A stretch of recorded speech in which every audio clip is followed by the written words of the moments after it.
புதுச்சேரி கோரிமேடு ஆயுதப்படை வளாகத்தில் பொதுமக்களும் பயன்படுத்தும் வகையில் குழு ஏசி நவீன வசதிகளுடன் புதுப்பிக்கப்பட்ட சமுதாய நலக்கூடத்தை முதலமைச்சர் ரங்கசாமி திறந்து வைத்தார்.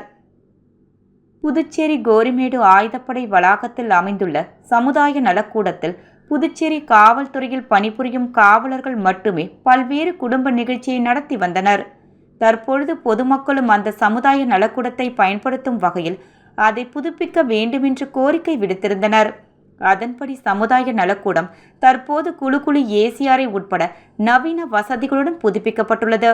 இதில் சுமார் ஒரே நேரத்தில் 300 பேர் அமர்ந்து சாப்பிடக்கூடிய அளவிற்கு டைனிங் ஹால், புதிய நாற்காலிகள், குழு அறையுடன் தங்குமிட வசதி, தங்கும் இடம் சுமார் 500க்கும் மேற்பட்டோர் அமரும் அளவிற்கு இடவசதி ஆகியவைகளுடன் புனரமைக்கப்பட்டு திறப்பு விழா நடைபெற்றது.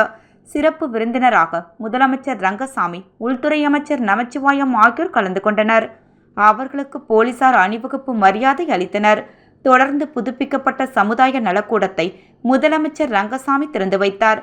நிகழ்ச்சியில் டிஜிபி சீனிவாஸ் உள்ளிட்ட முதுநிலை காவல் கண்காணிப்பாளர்கள், எஸ்பிக்கள், ஆய்வாளர்கள், உதவி ஆய்வாளர்கள், காவலர்கள் என அனைவரும் திரளாக கலந்து கொண்டனர். புதுப்பிக்கப்பட்ட நவீன சமுதாய நலக்கூடத்தில் பொதுமக்களும் பயன்படுத்தும் வகையில் ஏற்பாடு செய்யப்பட்டுள்ளது. காவல்துறையில் பணிபுரிபவர்கள் 30,000 வாடகைகளுக்கும், பொதுமக்களுக்கு 60,000 வாடகைகளுக்கும் இந்த சமுதாய நலக்கூடத்தை பயன்படுத்திக் கொள்ளலாம் என்றும் தெரிவிக்கப்பட்டுள்ளது.